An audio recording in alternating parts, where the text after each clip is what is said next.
గౌరవ రాష్ట్ర ముఖ్యమంత్రి వర్యులు శ్రీ రేవంత్ రెడ్డి గారికి, గౌరవ రాష్ట్ర మంత్రివర్యులు శ్రీ పొన్నం ప్రభాకర్ గారికి, గౌరవ పార్లమెంట్ సభ్యులు సురేష్ షేట్కర్ గారికి,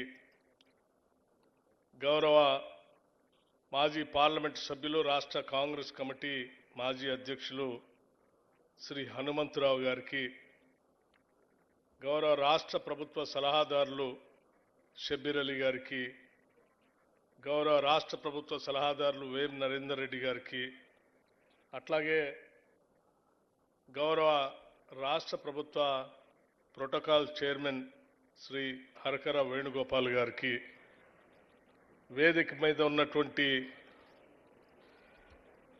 బసవేశ్వర ఉత్సవ కమిటీ సభ్యులందరికీ, పెద్దలందరికీ, కార్యక్రమానికి ఇక్కడికి వచ్చేసినటువంటి పెద్దలందరికీ, పాత్రికేయ మిత్రులకి అందరికి కూడా ముందుగా నా హృదయపూర్వకమైనటువంటి నమస్కారాలు.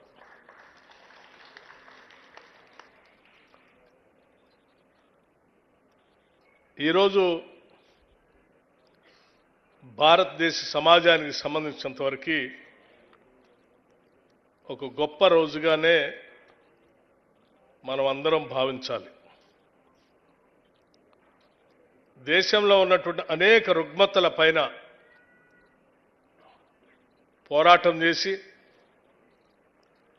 ఈ దేశంలో సమసమాజ స్థాపన జరగాలని, కులాలకి మతాలకి అన్నిటికీ అతీతంగా మనుషులంతా ఒక్కటే అని ఆనాడే 12వ శతాబ్దంలో చెప్పినటువంటి మహానుభావుడు పుట్టినటువంటి రోజు ఇది, బసవేశ్వరుడి జయంతి. ఈరోజు మనం అందరం ప్రజాస్వామ్య దేశంలో భారత రాజ్యాంగాన్ని అనుసరించి వారు చెప్పినట్టు అంశాలనే చట్టబద్ధంగా ఈరోజు మనం చేయటం కోసం ప్రయత్నం చేస్తూ ఉన్నాం. ఇంత పెద్ద ఎత్తున చట్టబద్ధంగా చేసే కార్యక్రమానికి కూడా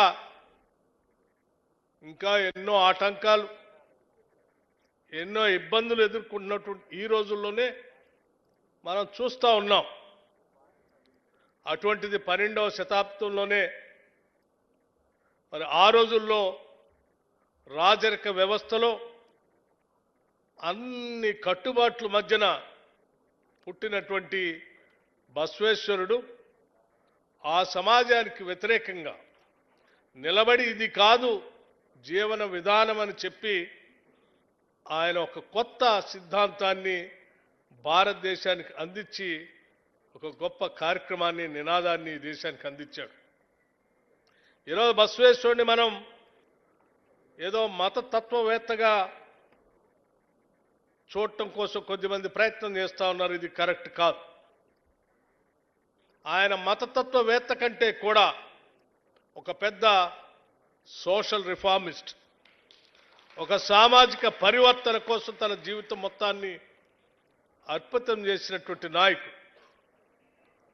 ఎంత గొప్ప కార్యక్రమాలు చేయటం అంటే వారు చెప్పినటువంటి 3 నినాదాలు కూడా కేవలం సమసమాజ స్థాపన ఒక్కటే కాదు, సమాజంలో పుట్టిన ప్రతి ఒక్కళ్ళు కూడా పనిచేయాలని కూడా చాలా స్పష్టంగా చెప్పారు. కాయకం కైలాసం, వర్క్ ఈజ్ వర్షిప్. ఎంత కష్టపడితే పనినే దైవత్వంగా చూస్తూ పనిచేయాలని చెప్పినటువంటి గొప్పవాడు. అట్లాగే ఇంకొక 2-3 అంశాలు కూడా చెప్పాడు. శ్రమే సౌందర్యం అని కూడా అన్నాడు. అవి చెప్తూ ఇవన్నీ చేస్తూ అందరూ సమానంగా బతకాలన్నాడు. అందరికీ సమాన అవకాశాలు రావాలన్నాడు. దేవుడు దైవత్వం అందరికీ చెందినటువంటి వాడు అన్నాడు. ఎవరిని ఎవరు కించపరచకూడదన్నాడు. ఎవరిని ఎవరి కోసమో అనగదొక్కకూడదన్నాడు. ఈ అంశాలన్నీ చెప్తూ ఆ సమాజ పరివర్తన చేస్తూ ఉంటే ఆయన చెప్పినటువంటి పని విధానం ఆ రాజ్యంలో ఉన్నటువంటి ప్రజలందరూ కూడా ఆకర్షితులై పెద్ద ఎత్తున అతని ఫాలోయర్స్గా మారుతున్నప్పుడు ఆ రాజ్యానికి రాజుగా ఉన్నటువంటి బిజ్జాల రాజు పిలిచి ఇటువంటి గొప్పవాడు నా రాజ్యంలో మంత్రిగా ఉంటే బాగుంటుందని ఆలోచన చేసి పిలిచి మంత్రిగా పెట్టాడు. మంత్రిగా ఆనాటి రాచరిక వ్యవస్థలోనే భావస్వేచ్ఛ ఉండాలి, అందరిది వినాలని చెప్పి మండపాలు పెట్టి, అనుభవ మండపాన్ని పెట్టి ఆ మండపంలో అందరి అభిప్రాయాలు తీసుకొని దానికి అనుగుణంగా పాలన సాగించాలన్నాడు. నేను ఇవన్నీ ఎందుకు చెప్తా ఉన్నానంటే వారి స్ఫూర్తి ఈ రాష్ట్ర ప్రభుత్వానికి, రాష్ట్ర ముఖ్యమంత్రి రేవంత్ రెడ్డి గారి నాయకత్వంలో ఈ కేబినెట్ ఆ స్ఫూర్తితో ముందుకు పోతుందని చెప్పడం కోసమే చెప్తా ఉన్నాం. అనుభవం మండపం ఆనాడు ఆ మహానుభావుడు ఏం చెప్పాడో మన ప్రభుత్వం ప్రజాప్రభుత్వం ఇందిరమ్మ రాజ్యం వచ్చిన తర్వాత ప్రజాపాలన గ్రామ సభలను పెట్టాం. ఆ ప్రజాపాలన గ్రామ సభల్లో ప్రజలు చెప్పిన అంశాల్ని పరిగణలో తీసుకొని పాలన అందిస్తామని చెప్పాం తప్ప పాలకులుగా మేము మీ మీద రుద్దమని చెప్పాం. అది బసవేశ్వరుడు స్ఫూర్తి ఈ ప్రభుత్వానికి ఉంది. అంతేకాదు సమాజం అందరినీ సమానంగా చూడాలి, అందరికీ ఆర్థికంగా అందరికీ పంచాలని చెప్పినటువంటి అంశాల్ని పరిగణలో తీసుకొని ఆ సమానత్వం కోసమే ఈనాటి ప్రభుత్వం ఇందిరమ్మ రాజ్యం young India integrated residential schools అని ఒకటేసారి 11,600 కోట్ల రూపాయలతో మొదటి సంవత్సరం నాడే శాంక్షన్ ఇచ్చి ఆ యంగ్ ఇండియా ఇంటిగ్రేటెడ్ రెసిడెన్షియల్ స్కూల్స్లో సమాజంలో ఉన్న అన్ని వర్గాలు, ఎస్సీలు, ఎస్టీలు, బీసీలు, మైనార్టీసు, ఓసీలు అందరికీ సంబంధించిన పిల్లలందరూ ఒకటే ప్రాంగణంలో దాదాపు 25 ఎకరాలకు తగ్గకుండా ఉండేటువంటి ఇంటర్నేషనల్ రెసిడెన్షియల్ స్కూల్స్ని ఈ రాష్ట్రంలో కట్టాలి. అటువంటి కట్టినటువంటి పాఠశాలలో మన పిల్లలు అందరూ సమానంగా చదువుకోవాలి, ప్రపంచానికి పోటీతత్వం నేర్పాలి అని ఒక గొప్ప ఆలోచనతో మొదలుపెట్టినటువంటి ఆ యంగ్ ఇండియా రెసిడెన్షియల్ స్కూల్స్లో ఆ బసవేశ్వరుడు స్ఫూర్తి కూడా ఉందని చెప్పడం కోసం నేను చెప్తా ఉన్నాను. అంతేకాదు బసవేశ్వరుడు మరొక గొప్ప కార్యక్రమాన్ని చెప్పాడు. అనుభవం మండపంలో పురుషులొక్కలే కాదు మహిళలు కూడా సమానంగా ఉండాలి, వాళ్ళ ఆలోచనలు కూడా పరిగణలో తీసుకోవాలన్నాడు. ఆ ఆలోచన స్ఫూర్తి కూడా ఈ రాష్ట్ర ప్రభుత్వానికి ఉంది కాబట్టే ఈ రాష్ట్రంలో ఉన్నటువంటి మహిళల్ని కోటీశ్వరులు చేయాలని చెప్పి కనీసం 1 కోటి మంది మహిళల్ని రాష్ట్రంలో కోటీశ్వరులు చేస్తామని చెప్పి దాదాపు 21,000 కోట్ల రూపాయలతో వడ్డీ లేని రుణాలు ఇచ్చే కార్యక్రమాన్ని ఈ రాష్ట్ర ప్రభుత్వం చేపడతాం. ఇది కూడా బసవేశ్వరుడు స్ఫూర్తి ఇందులో కూడా ఉంది. అంతేకాదు ఈ రాష్ట్రంలో ఉన్నటువంటి నిరుద్యోగ యువతి యువకులందరికీ పెద్ద ఎత్తున పని కల్పించడమే కాదు, శ్రమే సౌందర్యం పనిలో కూడా ఎవరు ఎంత ఎక్కువ కష్టపడి అంత సంపాదన వస్తుంది, ఆ సంపాదనతో ఆ సమాజం అభివృద్ధి చెందుతున్నటువంటి ఆలోచనతో ఈ రాష్ట్రంలో ఉన్నటువంటి యువతి యువకులందరికీ రాష్ట్ర ప్రభుత్వ పరంగా ఉద్యోగాలు ఇవ్వటమే కాకుండా రాజీవ్ యువ వికాసం అని దాదాపు 9,000 కోట్ల రూపాయలతో ఈ రాష్ట్రంలో ఉన్నటువంటి యువత కోసం సెల్ఫ్ ఎంప్లాయ్మెంట్ స్కీమ్స్ పెట్టి పెద్ద ఎత్తున మొట్టమొదటిసారి భారతదేశ చరిత్రలో ఒకటే సంవత్సరంలో 9,000 కోట్ల రూపాయలని ఉపాధి హామీ పథకం, ఉపాధి ద్వారా నిరుద్యోగ యువతి యువకులకు ఇచ్చేటువంటి కార్యక్రమాన్ని చేపడతాం. ఇందులో కూడా బసవేశ్వరుడు స్ఫూర్తి దాగి ఈ ప్రభుత్వం శ్రమించే రైతు సోదరులు, ఆహారానికి అంబాసిడర్స్గా ఉన్నటువంటి ఫుడ్ సెక్యూరిటీకి అంబాసిడర్స్గా ఉన్న రైతాంగ సోదరుల్ని రక్షించాలని, వాళ్ళకి ప్రోత్సహించాలనేటువంటి ఆలోచనతో ఈరోజు పెద్ద ఎత్తున 21,000 కోట్ల రూపాయలు రుణమాఫీ చేయటమే కాకుండా ప్రతి ఎకరానికి సంవత్సరానికి 12,000 రూపాయలు రైతు భరోసా పేరు మీద శ్రమ అందించేటువంటి రైతుకు ప్రోత్సహించే కార్యక్రమాన్ని కూడా చేస్తున్నాం. ఈ శ్రమ, ఇందులోని సౌందర్యం ఉందని చెప్పి పెద్ద ఎత్తున ప్రోత్సహిస్తా ఉన్నాం. దీంట్లో కూడా బసవేశ్వరుడు స్ఫూర్తి ఉంది. నేను చేసే ప్రతి పని ఒక సామాజిక పరివర్తన కోసం.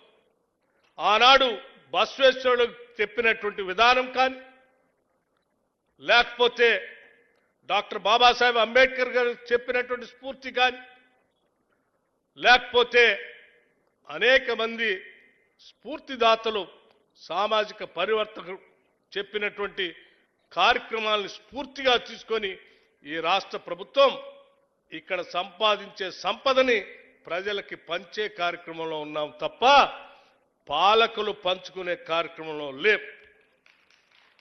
అందుకే బసవేశ్వరుడు ఇప్పుడు మా శేఖర్ గారు చెప్పారు, ఆనాటి కాంగ్రెస్ ప్రభుత్వంలోనే ఈ లింగాయతుల్ని బలహీన వర్గాల్లో చేర్చి పెద్ద ఎత్తున వీళ్ళకి మేలు జరగాలనే ఆలోచన ఏ రకంగా చేసిందో మరొక్కసారి బలహీన వర్గాలకి మేలు జరగాలనేటువంటి ఆలోచనతో ఈ రాష్ట్రంలో ముఖ్యమంత్రి రేవంత్ రెడ్డి గారి నాయకత్వంలో ఈ రాష్ట్రంలో జనాభా కులగణన జరిపి దాదాపు 56% రాష్ట్రంలో బీసీలు ఉన్నారని చెప్పి ఆ బీసీలకి 42% రిజర్వేషన్ స్థానిక సంస్థల్లో కల్పించే కార్యక్రమాన్ని చట్టబద్ధంగా శాసనసభలో బిల్లు పెట్టి పాస్ చేసినటువంటి ఒక చారిత్రాత్మకమైనటువంటి నిర్ణయాన్ని కూడా మనం అందరం గమనంలో తీసుకోవాలి. ఇది బహుశా ఈ దేశంలో ఏ రాష్ట్ర ప్రభుత్వం కూడా చేయలేకపోయింది. చాలా సంవత్సరాల నుంచి దీని గురించి మాట్లాడుతూ ఉన్నారు. మీ అందరికి కూడా మనందరం కూడా మనం చేసుకోవాలి. కులగణన అనేది ఈ సమాజంలో ఆనాడు బసవేశ్వరుడు చెప్పినట్టుగా ఏ వర్గాలు ఎంత వెనుకబడి ఉన్నాయో వాళ్ళందరికీ చేయూతనిచ్చి పైకి తీసుకొని రావటం కోసం ఒక సైంటిఫిక్ సర్వే చేసి ఆ సర్వే ద్వారా వచ్చినటువంటి ఆధారాలతో వాళ్ళందరి జీవన స్థితిగతుల్లో మెరుగుపరచడం కోసం ఈ రాష్ట్ర ఆర్థికాన్ని, ఈ రాష్ట్ర సంపదని వారి జీవితాల్లో మార్పు తీసుకురావటం కోసం ప్రణాళికాబద్ధంగా పనిచేయటం కోసమే ఈ రాష్ట్రంలో క్యాష్ సెన్సస్ చేశాం అన్న సంగతి ఈ దేశమంతా కూడా ఈరోజు తెలంగాణకి వెళ్ళి చూస్తాం. ఈ తెలంగాణలో చేసినటువంటి క్యాష్ సెన్సస్ రేపు ఈ దేశానికే ఆదర్శంగా కాబోతా ఉంది. తెలంగాణ మోడల్ అనేది ప్రతి ఒక్కళ్ళు మాట్లాడుతూ ఉన్నారు. అందుకే ఆ బసవేశ్వరుడు చెప్పినటువంటి స్ఫూర్తి, లేకపోతే జ్యోతిరావు పూలే గారు చెప్పినటువంటి స్ఫూర్తి, డాక్టర్ బాబాసాహెబ్ అంబేద్కర్ గారు చెప్పినటువంటి ఆలోచనల్ని అమలు చేస్తున్నటువంటి ఈ ప్రభుత్వాన్ని వారి స్ఫూర్తికి వ్యతిరేకంగా ఉండేటువంటి కొద్దిమంది రాజకీయ పార్టీలకు సంబంధించిన వ్యక్తులు ఈ ప్రభుత్వాన్ని విమర్శించడమే పనిగా పెట్టుకొని పోతా ఉన్నారు. నిన్నగా మొన్న జరిగినటువంటి వరంగల్ సభలో ఓ పెద్ద ఆయన మాట్లాడుతూ అన్ని వైఫల్యాలు, ఏందయ్యా వైఫల్యం? బసవేశ్వరుడు స్ఫూర్తితో ఈ రాష్ట్ర ప్రభుత్వం ప్రణాళికాబద్ధంగా స్కీములు తీసుకొని రావటం వైఫల్యమా? లేకపోతే జ్యోతిరావు పూలే గారి స్ఫూర్తితో ఈ రాష్ట్రంలో బలహీన వర్గాలకి మేలు జరగాలని క్యాష్ సెన్సస్ చేపించడం అన్యాయమా?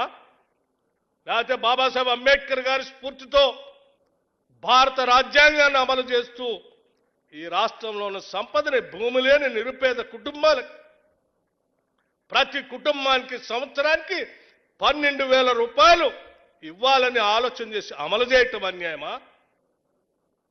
లేకపోతే చదువుకుంటున్నటువంటి విద్యార్థులు ఏ ఉద్యోగాల కోసం అయితే కొట్లాడి రాష్ట్రం తెచ్చుకున్నారో అటువంటి వాళ్ళకి ఉద్యోగాలు రాష్ట్ర ప్రభుత్వం నుంచి ఇవ్వటమే కాకుండా సెల్ఫ్ ఎంప్లాయ్మెంట్ ద్వారా కూడా ఉద్యోగాలు కల్పించాలి, కనీసం 5 లక్షల మందికి ఆలోచన చేసి అమలు చేయటమే నేరమా? లేకపోతే ఈ మహానుభావులు దశాబ్దాలుగా పోరాటం చేసి సమాజ పరివర్తన కోసం అందరూ పనిచేయాలనేటువంటి స్ఫూర్తి చెప్తా ఉంటే ఇంకా ఆ మహానుభావులు చేసుకొచ్చినటువంటి కృషిని ఫలితాల్ని ప్రజలకు అందకుండా అడ్డుపడాలని చేసేటువంటి కుటిల ప్రయత్నమే కదా నీ వరంగల్ సభని ఈ సందర్భంగా చెప్పుకున్నాం.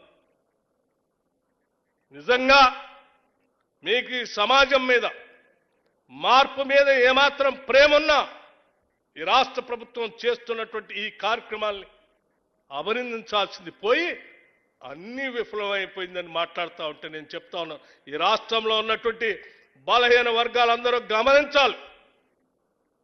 ఆనాడు 1970 దశకంలో పివి నరసింహరావు గారు ఈ రాష్ట్రంలో ముఖ్యమంత్రిగా ఉన్నప్పుడు ఇందిరాగాంధీ గారు సమాజ పరివర్తన కోసం భూ సంస్కరణలు తీసుకొని వస్తే ఆ భూ సంస్కరణని వ్యతిరేకించడానికి ధైర్యం లేనటువంటి కొద్దిమంది దొరలు జయాంధ్ర ఉద్యమాన్ని తీసుకొచ్చి భూ సంస్కరణని అమలు కాకుండా అడ్డుపడినటువంటి చరిత్రని మనం చూశాం. జయాంధ్ర ఉద్యమం తీసుకొచ్చి భూ సంస్కరణ అమలు కాకుండా రాష్ట్ర ప్రభుత్వాన్ని విచ్ఛిన్నం చేసి చివరికి వాటిని స్లో అయ్యేటట్టుగా చేసినటువంటి ఒక దుర్మార్గపు ఆలోచనల్ని ఆ రోజు చూశాం. అంతకంటే గొప్ప కార్యక్రమం ఈరోజు ఈ రాష్ట్రంలో తీసుకున్నటువంటి క్యాస్ట్ సెన్సస్, అంతకంటే గొప్ప సామాజిక మార్పుకి ఈ రాష్ట్రంలో తీసుకొచ్చినటువంటి కులగణన.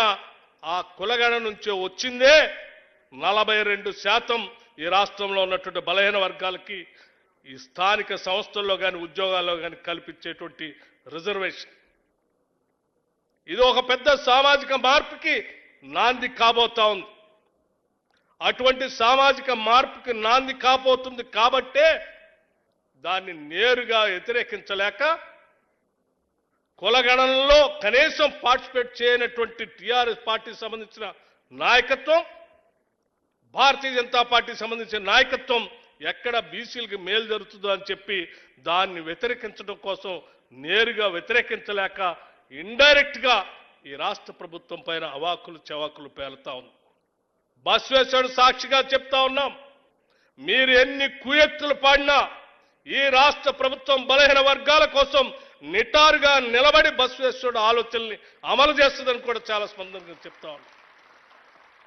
జ్యోతిరావు పూలే గారి ఆలోచనలు, బాబాసాహెబ్ అంబేద్కర్ గారి ఆలోచనలు చాలా స్పష్టంగా మాకు ఆర్థిక పరమైన అనేక అంశాలు అడ్డంకులు ఉన్నప్పటికీ కూడా మాకేమో మీలాగా పాలన చేస్తూ అనుభవించాలనే ఆలోచన లేదు.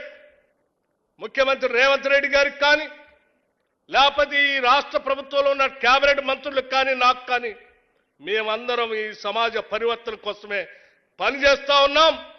ఈ సమాజంలో ఉన్న అన్ని వర్గాలు, ముఖ్యంగా బలహీన వర్గాలు, బడుగు వర్గాలు, నిరుపేద ప్రజలు ఈ మహానుభావులు కోరుకున్నటువంటి సమాజ నిర్మాణం కోసమే అకుంఠిత దీక్షతో పనిచేస్తున్నాం తప్ప అధికారాన్ని హోదాగా మీలాగా భావించట్లేదు. అధికారాన్ని బాధ్యతగా భావిస్తా ఉన్నాం. ప్రతి క్షణం ఆ బాధ్యతతోనే ఈ సమాజానికి మేము పనిచేస్తామని కూడా ఈ సందర్భంగా చెప్తా ఉన్నాం.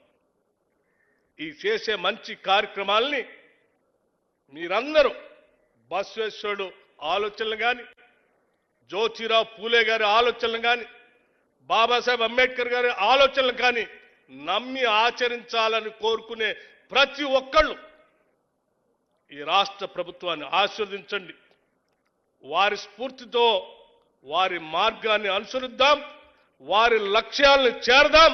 ఆ చేరటం కోసం మనందరం కలిసి పనిచేద్దామని చెప్పి ఈ సందర్భంగా మీ అందరికీ మనవి చేస్తూ, ఆ లక్ష్యాన్ని ఛేదించాలని అడ్డుకోవాలని అనుకునేటువంటి వాళ్ళందరి పట్ల అత్యంత జాగ్రత్తతో ఉండాలని చెప్పి కూడా ఈ సందర్భంగా మనవి చేస్తూ మరొక్కసారి ఈ బసవేశ్వరుడి కార్యక్రమానికి ఆహ్వానించినందుకు పెద్దలందరికీ ధన్యవాదాలు తెలియజేస్తూ నమస్కరిస్తూ ముగిస్తా ఉన్నాను. జై తెలంగాణ, జై హింద్.